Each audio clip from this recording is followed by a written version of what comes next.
حوریہ نے حمد کو فیڈر پلا کر تیار کر دیا تھا اور اب وہ خود تیار ہو کر بیٹھی تھی اور آنے والے مہمانوں کے بارے میں سوچ رہی تھی۔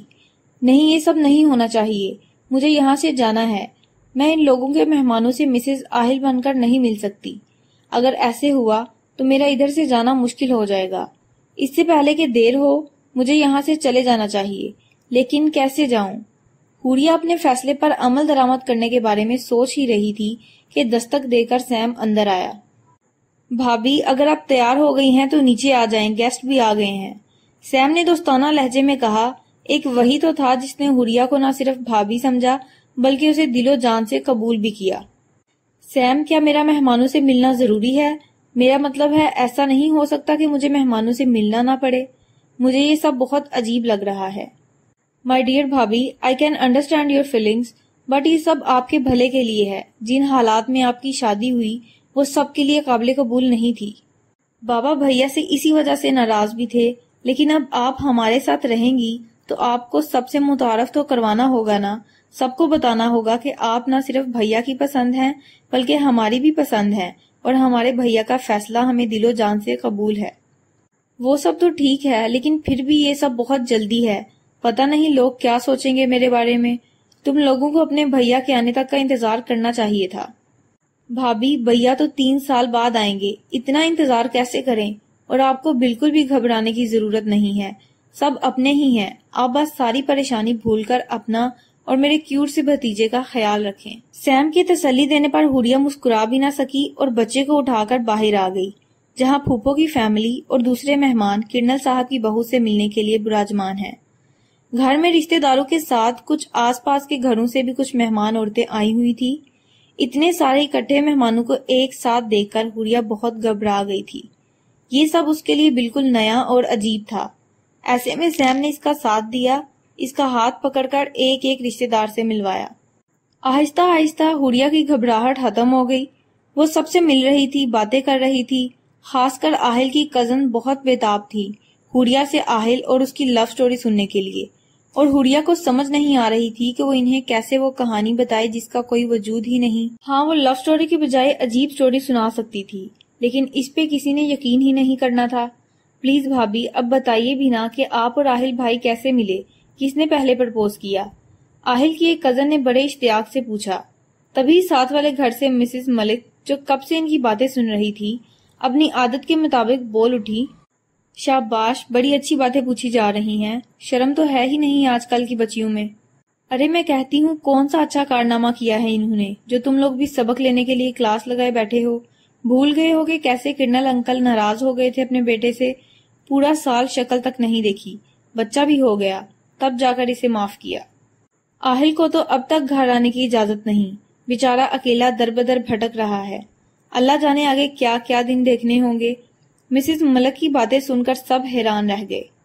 کرنل صاحب اور سیم شرمندہ نظروں سے مسز ملک کو دیکھنے لگے۔ حوریہ بے قصور ہوتے ہوئے بھی اپنے آپ کو قصوروار سمجھ رہی تھی۔ کرنل صاحب اور سیم کے چہرے دیکھ کر اسے مسز ملک پر شدید غصہ آیا، اور اس نے مسز ملک سے کہا، بالکل ٹھیک کہا آپ نے کہ ہم نے کوئی خاص اچھا کام نہیں کیا جس کا ہمیں بہت افسوس بھی ہے، لیکن ہمیں ہماری غلطی کا احساس بابا کے غصے کی وجہ سے ہوا۔ ہمارے بابا ہم سے ناراض نہیں تھے، وہ بس تھوڑے غصے میں تھے، بلکہ ویسے ہی جیسے دنیا کے ہر ماں باپ اپنی اولاد کی غلطیوں پر غصہ ہوتے ہیں، اور جب اولاد کو غلطی کا احساس ہوتا ہے تو وہ انہیں سینے سے لگا لیتے ہیں۔ ٹھیک ہمارے بابا نے بھی ایسے ہی کیا ہے۔ انہیں پورا حق ہے کہ وہ مستقبل میں بھی ہماری غلطیوں پر ہم سے نہ صرف ناراض ہو سکتے ہیں بلکہ ہمیں سزا بھی دے سکتے ہیں۔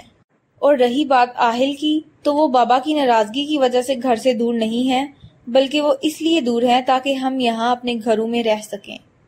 وہ اپنے بچے سے دور وہاں ملک کے دشمنوں سے لڑنے میں مصروف ہیں، صرف اس لیے تاکہ ہم یہاں اپنے بچوں کے پاس رہ سکیں۔ یقین مانے آہل ادھر اکیلے نہیں ہیں، بابا کی اور ہم سب کی دعائیں اس کے ساتھ ہیں۔ انشاءاللہ وہ بہت جلد کامیاب ہو کر آئیں گے، اپنے گھر، اپنی فیملی کے پاس، اپنے بابا کے پاس۔ حوریہ کی باتیں سن کر مسز ملک اپنا سا منہ لے کر رہ گئی، اور وہ سب چہرے جن پر تھوڑی دیر پہلے پریشانی دوڑ رہی تھی، اب ان پر فخر اور اطمینان چھلک رہا تھا۔ کرنل صاحب حوریہ کے پاس آئے اور اس کے سر پر ہاتھ رکھ کر کہنے لگے، شاباش بیٹا، آج آپ نے میرا مان رکھ کر میرا سر فخر سے بلند کر دیا ہے۔ مجھے فخر ہے اپنے بیٹے کی اعلیٰ پسند پر۔ کرنل صاحب نے نہایت خوشی سے کہتے ہوئے گھر کی چابیوں کو حوریہ کے ہاتھ میں دیتے ہوئے کہا، بیٹا یہ لو گھر کی چابیاں اور سنبھالو اپنے گھر کو۔ آج سے اس گھر کا نظام آپ کے ہاتھوں میں ہے۔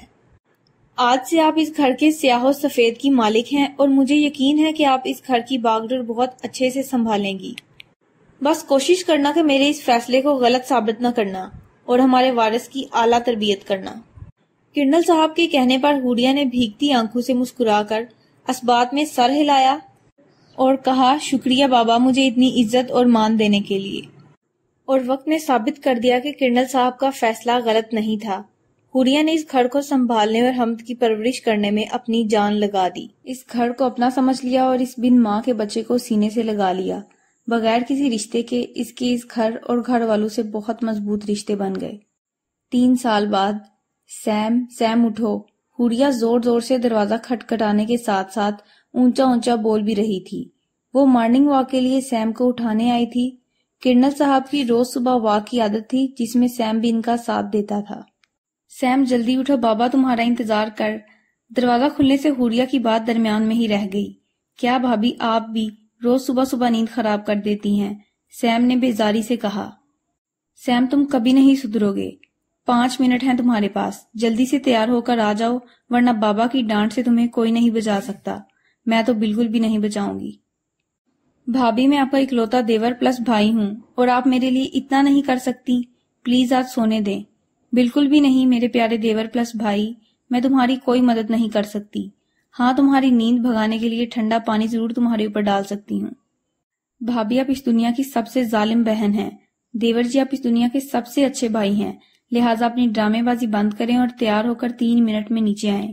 تب تک میں بابا کو باتوں میں لگاتی ہوں۔ تھینکس بھابی، یو آر دا بیسٹ بھابی۔ سیم کہتے ہوئے تیار ہونے چلا گیا اور حوریہ مسکراتے ہوئے باہر کی طرف بڑھ گئی۔ یہ سب اس کا روز کا معمول تھا۔ صبح نماز پڑھنے کے بعد وہ چائے بنا کر کرنل صاحب کو دیتی، پھر سیم کو اٹھا کر بھیجتی۔ اس کے بعد گھنٹہ کچن میں گزار کر سب کا من پسند ناشتہ تیار کرنا اور پھر اپنے لاڈلے حمد کو تیار کر کے اسکول کے لیے بھیجنا، جو کہ سب سے مشکل کام تھا۔ لنچ اور ڈنر بھی وہ خود بناتی تھی۔ اسی طرح گھر کے مختلف کاموں میں اس کا سارا دن گزر جاتا۔ اسے بھول ہی تو گیا تھا کہ وہ کون تھی اور کیسے ادھر آ گئی تھی۔ یاد تھا تو بس اتنا کہ اس گھر میں اس کا باپ، بھائی اور بیٹا پہلے رہتے ہیں اور اسے ان کا خیال رکھنا ہے۔ پہلے جب آہل کی تصویر پر نظر پڑتی تو اسے احساس ہوتا کہ وہ حوریہ عثمان ہے، لیکن اب تو شاید وہ خود بھی بھول چکی تھی کہ وہ کون ہے۔ یاد تھا تو بس اتنا کہ وہ مسز آہل ہے، حمد کی مما، سیم کی بھابی اور کرنل صاحب کی بیٹی۔ اپنی اس چھوٹی سی دنیا میں رہتے ہوئے وہ اس دنیا کی بنیاد میجر آہل رضا کو تو بھول ہی چکی تھی۔ وہ آہل جسے جھوٹے اور دھوکے باز لوگوں سے سخت نفرت تھی، اور حوریہ تو اس کی زندگی کا سب سے بڑا دھوکہ تھی جس کی اسے خبر ہی نہیں تھی۔ لیکن کیا ساری زندگی اس نے بے خبر ہی رہنا